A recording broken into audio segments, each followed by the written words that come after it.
Hoje vamos falar de como escolher a pessoa certa. Este vídeo vai ser dividido em duas partes, visto que é uma problemática que é um bocado complexa. Por isso será esta a primeira parte e haverá uma segunda. Por isso só tem lógica a compreensão se virem os dois vídeos, não é? Por isso, este vídeo vai ser essencialmente dirigido ao sexo feminino, porque é a minha área de empoderamento de mulheres, por isso a mim interessa-me que os vídeos sejam para este segmento, não é? Todas as pessoas perguntam, quando vêm aos consultórios, ou mesmo por e-mail, quando terminam uma relação e começam outras, como é que descobrem se as outras pessoas que vão escolher são as pessoas certas, erradas, se são boas, se são más? Como é que fazem essa distinção? Porque na prática tiveram uma primeira relação onde acreditaram que aquela pessoa era a pessoa certa e o seu desejo não se concretizou, não é? Eu vou-vos dar aqui um pequenino exemplo, porque é para vocês verem como é que o nosso cérebro e o nosso poder de decisão funciona. Imaginem que vocês veem duas pessoas, dois homens, interessantes o suficiente para vocês olharem para eles, por isso quando vocês olham e mantêm lá os olhos é porque visualmente as pessoas agradam, não é? Porque este é a primeira seleção que fazemos. Há muita gente que nós nem damos por elas, não é? Porque não configuram dentro dos padrões daquilo que nós procuramos. Por isso, vamos imaginar que são duas pessoas que nós olhamos e ficamos lá com os olhos. Um deles sorri para nós e o outro fica com cara de sério, como se não tivesse interesse, não é? Esta é a linguagem visual que nós estamos a olhar para fazer uma seleção. Para o nosso poder de decisão, qual das duas pessoas é que nos atrai mais? Será a pessoa que sorri, não a que fica com cara de diferente ou de cara séria, não é? Mas agora imaginem que nestas duas pessoas, a pessoa que sorri mete conversa com vocês e critica-vos. E a pessoa que estava com cara de diferente ou séria também mete conversa com vocês, mas elogia-vos. Isto é um exemplo de como nós não podemos retirar dimensões à nossa decisão. Porque numa primeira aproximação nós olhávamos, gostávamos de quem sorri, mas não gostamos depois do que diz. Ao contrário, a outra pessoa que nós vimos e tinha uma cara de séria e que nós supostamente não íamos valorizar, quando nos elogiou, já chamou a nossa atenção. É assim que nós decidimos, não é? Juntando dimensões. O problema é que nós deixamos muitas dimensões para depois, quando elas devem ser avaliadas e decididas antes. Por isso, cada um de nós, todas as pessoas são uma individualidade, têm gostos diferentes. E depois de nós termos relações, os nossos gostos apuram-se, ficamos mais exigentes, não é?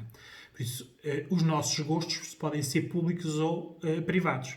Os públicos são aqueles que nós dizemos, olha, que tipo de pessoa é que tu gostas? E nós enunciamos. E depois há os gostos privados, que são aqueles que nós não enunciamos, porque são nossos, inconfessáveis.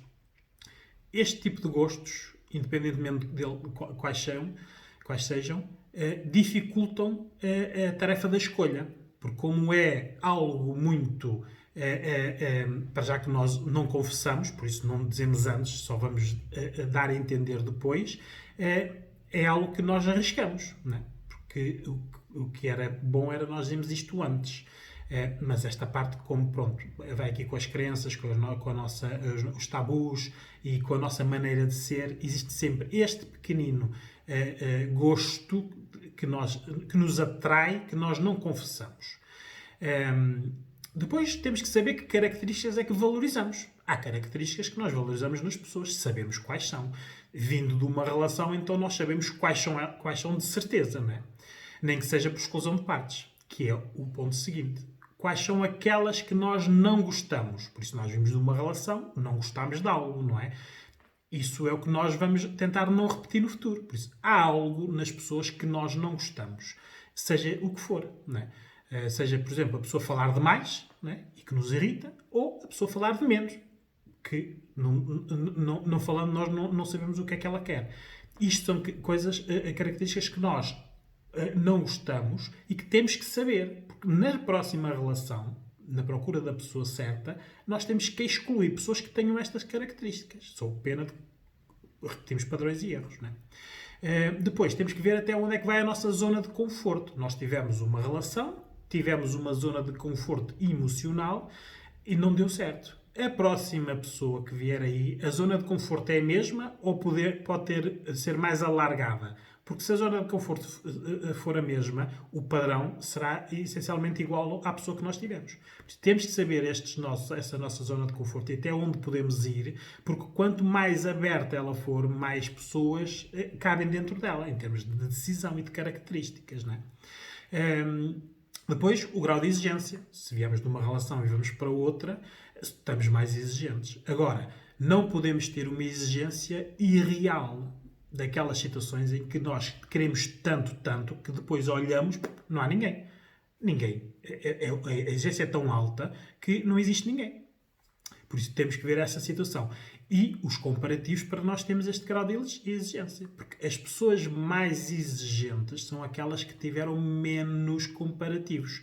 Logo, menos relações. Por isso, uma pessoa que chega aos 35, 40, 50 anos e que já teve relações, uma ou duas, tem poucos comparativos, não é? Mas é exigente. O que leva a que, quanto mais exigente ela for, menor é o leque de escolhas que vão existir. Por isso temos que ver aqui que, quanto mais comparativos tiver, o grau de exigência também desce. Não quer dizer que seja menor. Temos, mas é mais graus de comparação, né? E depois temos que ver também quais são quem é que nós procuramos. Porque o nosso poder de decisão vem da vinculação quando nós somos crianças, não é? Com quem é que vinculamos? Com o pai ou com a mãe. Porque nós, inconscientemente, isto é automático, quando procuramos nas nossas relações um par, procuramos o pai ou a mãe, em termos de características, não é? Nós procuramos nas pessoas a responsabilidade, a seriedade, a autoridade, os castigos, que é a parte do pai, ou procuramos a bondade, a meiguice, o carinho, o deixar quebrar regras ou o sofrimento, que é a parte da mãe. Isto tudo nós só descobrimos depois de termos as relações. Há pessoas que, passado 2 ou 3 relações, olham e dizem, realmente, eu só escolho pessoas com estas características. E estas características, se formos ver, as que foram criadas por modelagem quando a criança vinculou ao pai ou à mãe. Por isso, esta nossa decisão é muito complexa, não é? E é diferente de pessoa para pessoa. Isto não pode ser generalizado, não é? Aqui a ajuda especializada é muito importante, porque isto é demasiado complexo para a pessoa decidir arriscando. Pode arriscar, não é? A segunda, terceira e quarta relação vão seguir os mesmos padrões, porque nós somos pessoas de padrões, não é? Temos que ver que padrão é que nós temos que interromper e qual é que temos que reaprender. Temos que ver aqui também a parte em termos de escolha, o que é que nós queremos. Se queremos ficar sozinha ou queremos uma nova relação. Porque a nossa reestruturação também tem este fator em conta. Se nós quisermos ficar sozinhas, vamos nos reconstruir para uma pessoa, porque nós vimos de uma relação a 2, um duo, não é? Os nossos padrões estavam feitos para 2 pessoas, o ajudar, o partilhar, o construir, o dialogar. Aqui passa a haver uma pessoa. Nós temos que alterar, temos que nos reestruturar. Aqui temos que mudar os padrões e os nossos hábitos, porque mesmo a viver sozinhos é diferente. Viver uma pessoa ou 2 pessoas. E todas estas transformações é que desorganizam as pessoas quando terminam as relações e depois ou se organizam para partir para a próxima ou se partem para a próxima desorganizadas, a sua decisão será pior. Temos que gerir as nossas necessidades, não é? As emocionais, afetivas e sexuais. Emocionais se nós decidimos ficar sozinhas, temos que nos adaptar emocionalmente a estar sozinhas, não é? A pessoa estar sozinha não quer dizer que depois exista solidão. Pode haver solitude, não é? Tem que criar mundos dela, não é? Interesses, virar-se para dentro e autoconhecer-se e saber o que quer. Geralmente as pessoas que ficam sozinhas querem menos, não querem mais. querem menos. Já tiveram uma relação, não tiveram satisfeitas, ficaram desiludidas, traumatizadas, desorganizadas, né? Foram prejudicadas e neste momento preferem ficar sozinhas. Por isso, esta reconstrução, precisamos de ver esta parte emocional, não é? A parte dos afetos. Temos que criar aqui uma rede de amigos, de familiares onde nós podemos ir colher os afetos. Os abraços, as meiguices, irmos almoçar, jantar, conviver, falar. Porque nós não viramos eremitas quando ficamos sozinhos, não é? E a parte sexual. Aqui aconselho a irem ver o vídeo sobre a sexualidade, porque vocês vêm de um duo, de uma relação a dois, onde havia a sexualidade. Ou não. Isso também pode ter sido uma razão para a relação ter acabado. Mas imaginemos que havia. Agora estão sozinhas.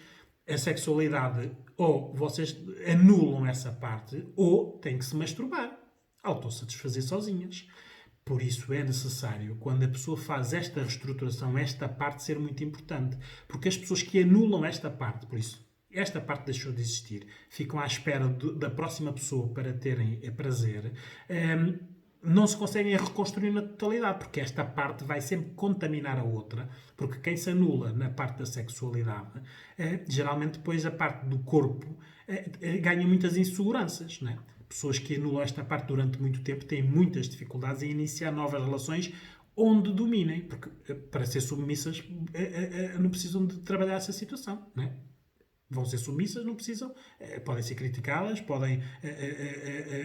dão o poder ao outro lado de nesta parte dominar. E não é isso que se quer, não é? Porque a vossa relação, o mais certo é ter acabado por vocês não a dominarem. Isto é na opção de ficar sozinho. Mas podem ter uma nova relação.